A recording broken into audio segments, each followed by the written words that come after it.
Fala, torcedor santista, Marlon Noronha aqui, para falar do mercado de não transferência do Santos. Por que não transferência? Fiz uma lista, porque é uma lista de jogadores que o Santos tentou, negociou, trocou minutos de contrato, mas não trouxe. Primeiro, Jamerson, lateral esquerdo do Guarani, que agora acertou com o Coritiba. Isso mesmo, o Santos perdeu contratação para o Coritiba. O Santos fez uma proposta de 5 milhões, quase 5 milhões, estava tudo bem encaminhado.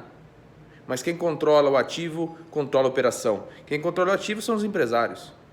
O clube detém o jogador, mas quem controla o ativo são os empresários. O Coritiba veio com uma proposta melhor e ainda cobriu a proposta do Santos e de quebra deu um jogador que é o Regis para o Guarani, que viu nele a oportunidade de ter um jogador para jogar a Série B e foi para o Coritiba. Perdemos Jamerson para o Coritiba.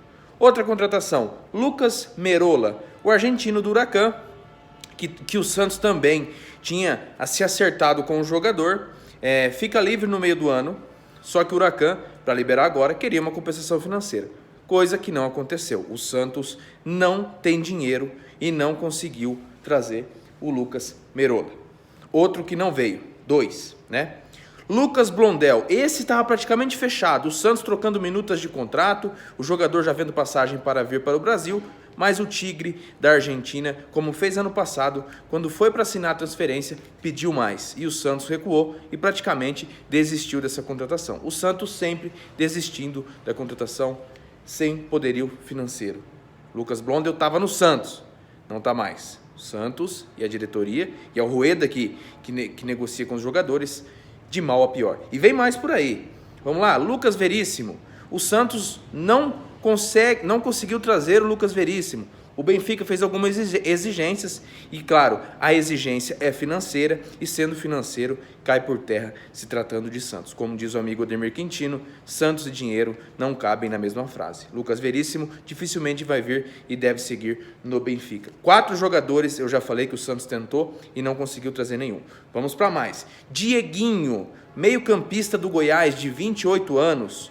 O Santos tinha muito interesse nessa contratação, chegou a negociar com o jogador, mas o Goiás exigiu a multa. E pasmem, 92 milhões de um jogador que até então muita gente não conhecia, ficou conhecendo através do interesse do Santos. Com todo respeito ao jogador e com todo respeito ao Goiás, 92 milhões é o time todo do Goiás, com todo respeito. E ainda sobra dinheiro. E como sobra?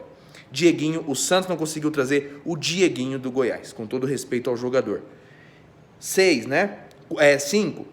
O sexto, Júnior Santos. O Santos negociava junto ao Fortaleza a contratação desse atacante Júnior Santos, que já teve uma passagem pelo Botafogo, mas de última hora ele decidiu ir para o Botafogo. Salário maior, diferença dos valores, o Santos perdeu para o Botafogo essa contratação do Júnior Santos.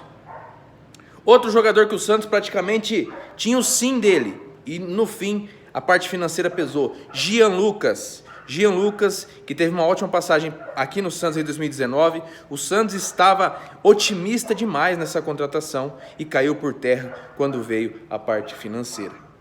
Percebe, torcedor? Eu falei de 3, 6, 7 jogadores que o Santos negociou nessa janela. O Santos não deixou de negociar, mas não conseguiu trazer ninguém.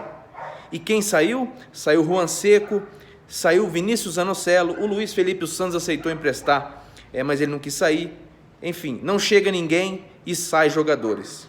Por mais que não estavam bem, saiu 2 jogadores que jogavam até regularmente. O Zanocelo começou como titular na temporada, depois caiu de rendimento. O Juan entrava em alguns jogos, mas o Santos não conseguiu contratar. Tentou 7 jogadores, e deve ter mais por aí na surdina, que a gente não sabe, né? Tentou 7 jogadores e não trouxe ninguém. Essa é a cara da gestão Rueda, de trabalhar, de investir no campo. Não tem investimento, meu irmão. Não tem investimento, e a gente vai para a Sul-Americana, para a Copa do Brasil e para o Brasileiro com o que tem aí. Essa é a verdade. A janela de transferência se encerra internacional dia 3 do próximo mês. A janela nacional, a CBF prorrogou para o dia 20, mas daí o Santos só pode contratar jogador do futebol brasileiro. Jogadores já praticamente todos nos seus clubes, dificilmente o Santos vai conseguir fazer alguma grande contratação dos clubes brasileiros, e o Santos vai com o que tem. E como disse o glorioso Falcão, O rei de Roma, os reforços do Santos estão voltando no departamento médico. Triste a situação do Santos, mas é a nossa realidade.